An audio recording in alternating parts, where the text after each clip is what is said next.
এটা জাস্ট একটা নাটক। 4টা ঘুমের ওষুধ খেলে কেউ মারা যায়। ওদের একটা মাস্টার প্ল্যান ছিল অফিসে ওই দিন আমার একটা ক্ষতি করা, কিন্তু আমি আমার বড় একটা গার্জিয়ানকে ইনফর্ম করে অফিসে যাই, যেহেতু তার নামে আমার মামলা করা।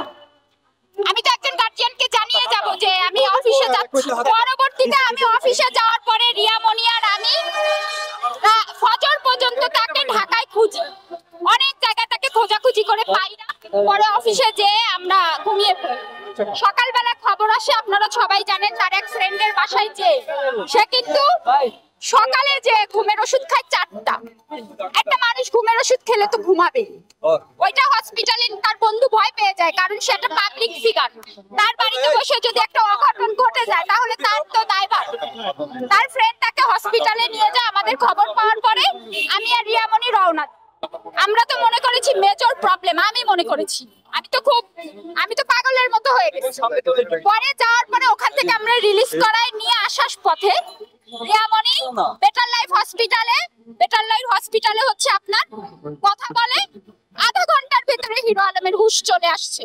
তারপরে তারা ডিসাইড করে কক্সবাজার যাবে। তখন আমি যেতে চাই না, আমি বলি আমি ঢাকায় থাকবো, তোমরা শোনাও, তো একটু অসুস্থ, ওকে মেন্টালি ভাবে তুমি সুস্থ করে নিয়ে আসো। না, আমাকে ছাড়া ওরা যাবে না, আমাকে জোরপূর্বক নিয়ে যায়। খুব ভালো সময় কাটে।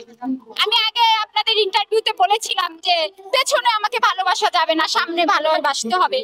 রিয়ামণি কিছু কিছু ভিডিও নেয় আমার, এই তুই যা আলমের কাছে বয়, এইভাবে কিছু ভিডিও নেয়, আপনাদেরকে দেখাবে। তারপরে ওই যে আপনাদের যে কথা বলছিলাম আগের ইন্টারভিউতে, ওইটা বারবার আলমকে দেখায় আমার মার করে। এক পর্যায়ে মারের চোটে আমি সেন্সলেস হয়ে পড়ি।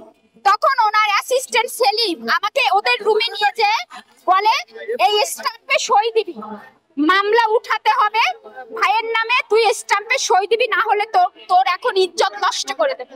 তখন আমি একটা স্ট্যাম্পে সই করে দিয়ে আসার পথে রিয়ামণি বলে যে কালকে বিকালে তোর এফডিআর ভাঙবি, ভেঙে আলমের অ্যাকাউন্টে ট্রান্সফার করবি। আজকে বিকেলে আমাকে তারা বিয়ে দেবে আলমের সাথে, পেপারসে বিয়ে করাবে, বিয়ে করে আমাকে বকুড়ার বাড়িতে পাঠিয়ে দেবে। তো আমি তখন এসে পুরো ঘটনা, আমি ওই অবস্থাতে আমার মোবাইল ভেঙে দেয়, আমার হাতে কোনো মোবাইল ছিল না।